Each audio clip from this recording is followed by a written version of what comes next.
Hey everyone, welcome to the pod. Today I'll be diving something that honestly frustrates me a lot. And this is about the corruption in the DPWH. Yeah, I know, it sounds heavy, but hear me out.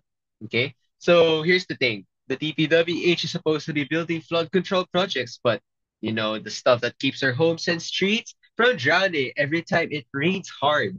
But instead of it using the funds for that, the officials are just using it like for the money or for the something personal, like satisfaction. Like look at other people, like the Discaya family. They use them to buy the Rolex. I mean, to buy the cars just because of the umbrella. But that hits me a lot because this one is such important to the country, and it makes you and it's supposed to protect the people, which is a very very significant thing. And that hits me though, because every day we all experience floods as a normal part of a life here in the Philippines. And because of these, people lose homes, get disrupted, and yet the money that could save us is just like gone. It's like stolen. So imagine how things would be if these projects were actually built, right? And of course, for me as a young Filipino, I ask myself, okay, so what can I actually do about this? And maybe I can stop corruption overnight. But I can still choose to stay aware and talk about it, right? Well, I can use social media to spread information, call out dishonesty when I see it, and most importantly, live with integrity myself. Kasi, di ba, the corruption doesn't just appear at top. It starts with the small acts of dishonesty we tolerate. If I want change, then it should start with me. And once it goes big, then it gets better, right? All right. I was thinking this also connects to bigger values, just like in Catholic social teaching or CST. There's the idea of the common good.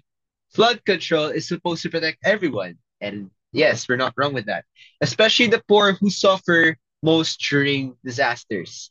And in the Philippine Development Plan also, one big goal is reducing our vulnerability to the natural hazards. So when the funds for the projects vanish, it's not just money lost, it's also putting the public at big risks.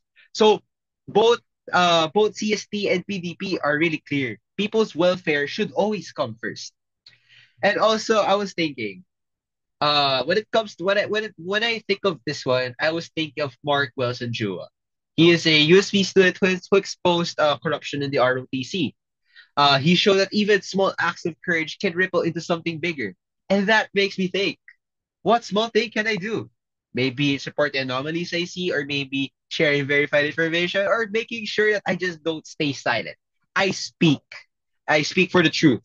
Even tiny acts of honesty can be powerful when more people do them.